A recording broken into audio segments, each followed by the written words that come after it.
This week, we're gonna go and look at some pretty big boy toys. Monterey is currently playing host to all sorts of car auctions this week. And I thought for today we'd go down and look at the classics and muscle cars at the Mecum auction.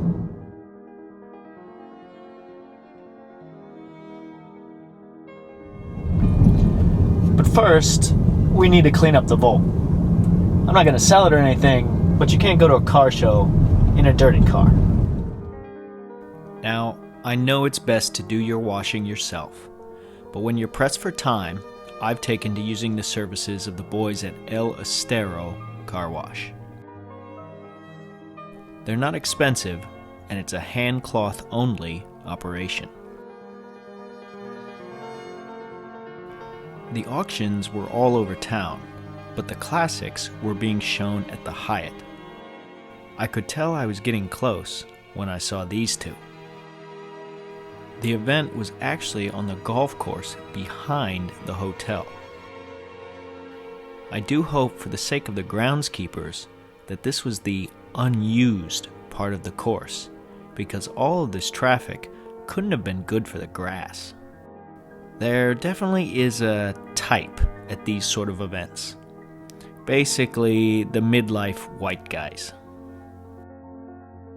Get a load of these two and the so-so Cadillac that they're keen on. Of all the things in that lineup that they could be looking at, and they choose an 80s Seville? Wait a minute. Pretty girls. Let's see if this pulls them away from that boxy convertible.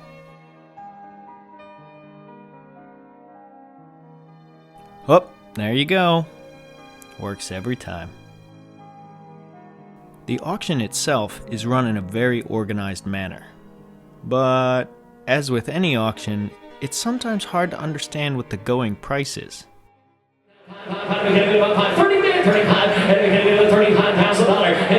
$35,000. Here's a car, well worth the money. Get 30 bid 5, and 30 to 5, and we can do it 30, 32. I'm pretty sure $35,000 is what we're talking about. The whole thing was being covered by the Velocity cable channel, with online bidding in addition to the floor show. I won't lie, I definitely got some camera envy with the toys the Velocity folk had on display, especially the massive camera boom.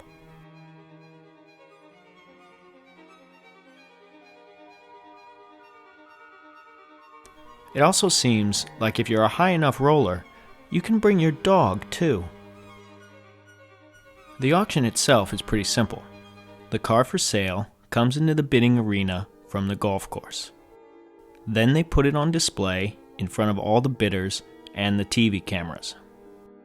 You can get a sense for how much the car is going to go for by how long it remains in front of the crowd. The seller often puts what's called a reserve on their car. This is basically the minimum price they're willing to sell it for.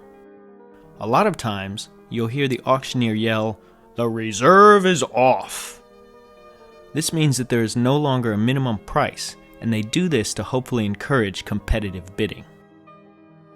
Once it's sold, or become clear that it isn't going to meet the reserve, assuming that the seller kept the reserve in place, they push the car off the block and give it one more pass in front of the cameras for the online bidders. Then it's back to the golf course. If it's been sold, it gets this yellow badge. Otherwise, it's still considered up for bidding. On a personal note, there were a lot of Camaros for sale, but none of my year. This 72 model was as close as I could find, and it was black, not baby blue, so I kept my checkbook in my pocket. We'll see you next week.